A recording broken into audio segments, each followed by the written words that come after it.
Air signs, tignan po natin kung ano yung mensahe para sa'yo ngayong araw. Keep in mind po na ito ay general reading lamang, so hindi po lahat ay makaka-relate, so be open-minded. Sa mga hindi pa po nakasubscribe dito sa ating channel, please subscribe na po kayo and pa-like na din po ng ating video. At sa mga nais naman po mag-avail ng ating private readings, ng ating Evil Eye Amulet, ng ating Tears Bracelet, makikita nyo po yung link sa description box. Tarot Intentions by Aliana Reyes. Cleanse po natin yung space, yung energy, at lalo na yung mga negativities na kumapit po sa inyo, air signs. Inaalis na po natin yan. Ayan. Okay? Tignan po natin ano yung mensahe para sa'yo ngayon.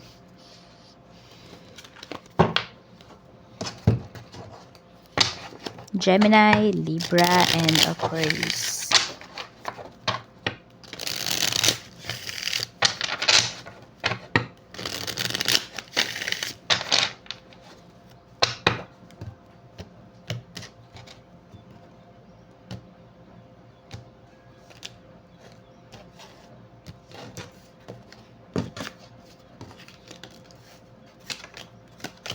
Okay.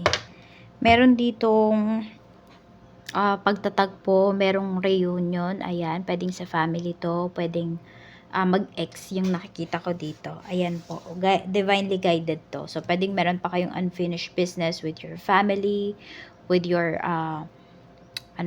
with your work, with your love life. Ayan, sa ex ninyo, pwedeng may unfinished business pa kayo. So, pwedeng bumalik yung tao na yon sa life ninyo. Pero, hindi na bumalik. Yung iba sa inyo kasi pwedeng, meron naman dito, meron na kayong bagong karelasyon. So, at kasal na yung iba sa inyo. Ayan.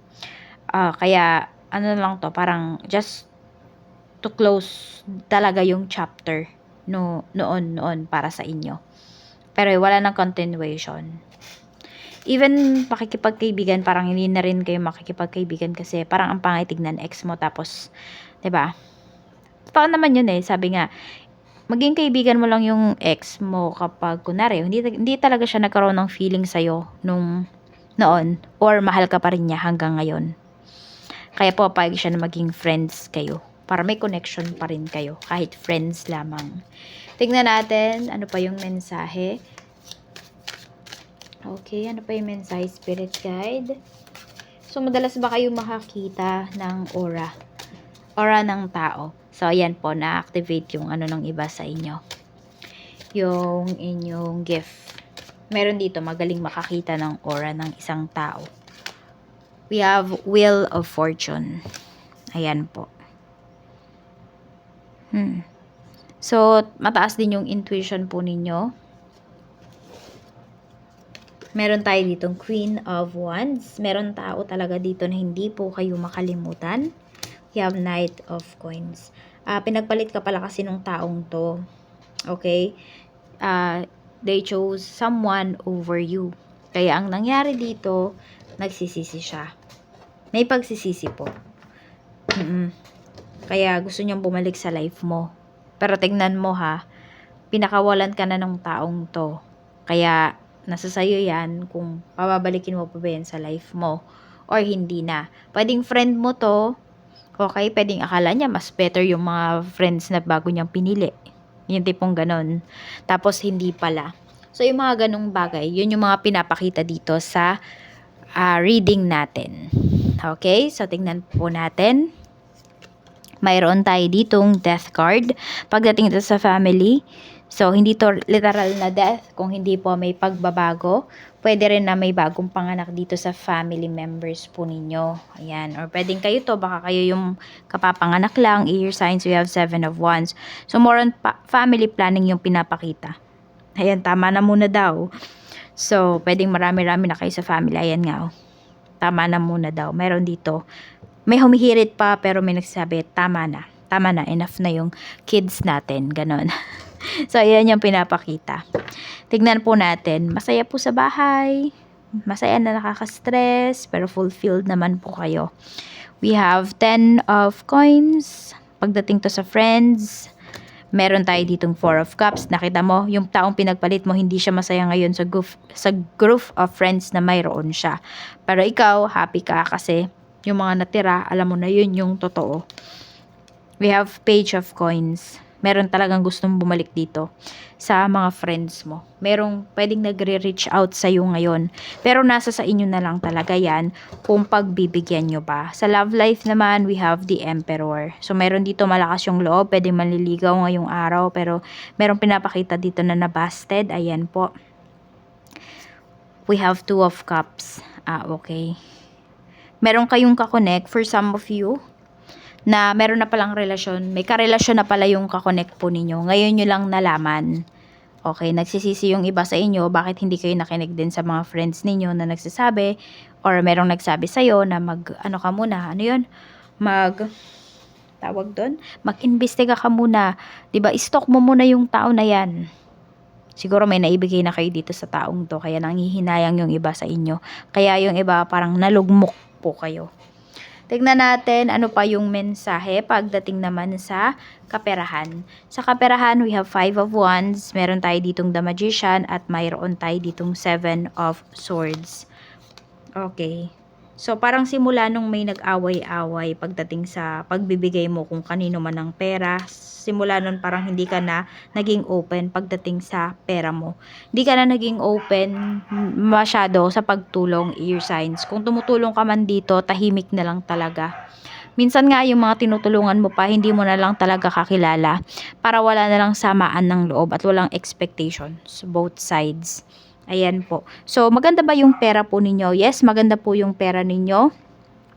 Tuloy-tuloy siya. Pwedeng puyatan nga lang talaga siya.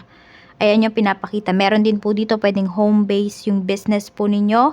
Home base yung inyong pagkita ng pera. Ayan.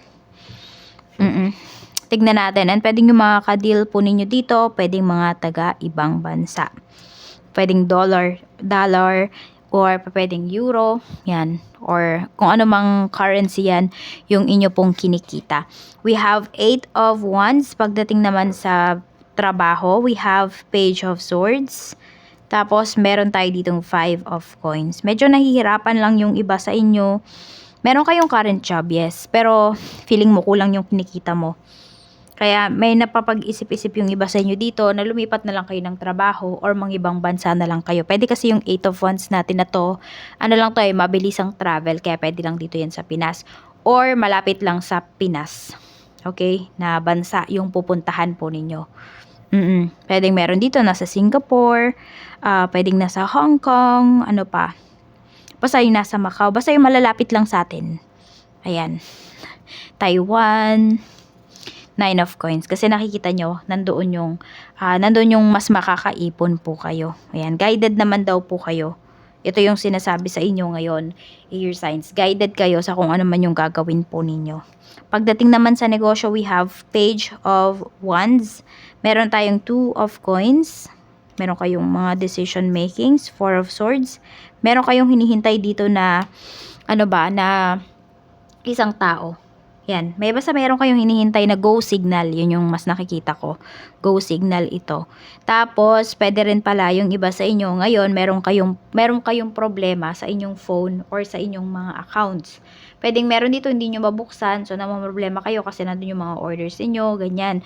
Hindi nyo pa nasusulat, yung tipong mga ganon. Meron naman dito, pwedeng nagloloko na yung phone ninyo. Pagdating sa business, kailangan na siyang palitan. So, yung kita nyo po, pwede ngayong araw or yung buong week na to is mapupunta sa phone ninyo. But that's okay, that's fine para sa inyo as long as tuloy-tuloy po yung business ninyo. At magiging tuloy-tuloy na siya at mas mabilis na kayo makapag-reply kasi nga, ayan, pwedeng bago na yung gadget po ninyo. So, kailangan din talaga mamuhunan sa business. Diba? Kailangan din i-improve yung business. Blessings. Tignan natin ano naman yung blessings para sa'yo. Blessings, we have a blessing on your wisdom. So, mas nagiging wise ka na, ear signs. Mas hindi na laging emosyon yung pinapairal mo dito. We have a blessing from your ancestors. Ayan, we have ancestor guides. Kinaguide ka talaga ng mga ancestors mo, ng mga spirit guides mo. We have a blessing to find the truth. Ayan po. So, kung may mga nanlilinlang man sa'yo dito, may mga nanloloko man sa'yo, sagot ka na ng spirit guides mo. Sagot ka na ng mga ancestors mo. So, 36, 16, and 25. Gusto lang nila maging kalmado ka sa bawat kilos na gagawin mo, air signs, orange, blue, and violet. Yan po yung iyong lucky colors. Ayan. 36, 16, and 25, your lucky numbers. Maraming salamat po. Mag-iingat kayo always and more blessings to come. Bye-bye!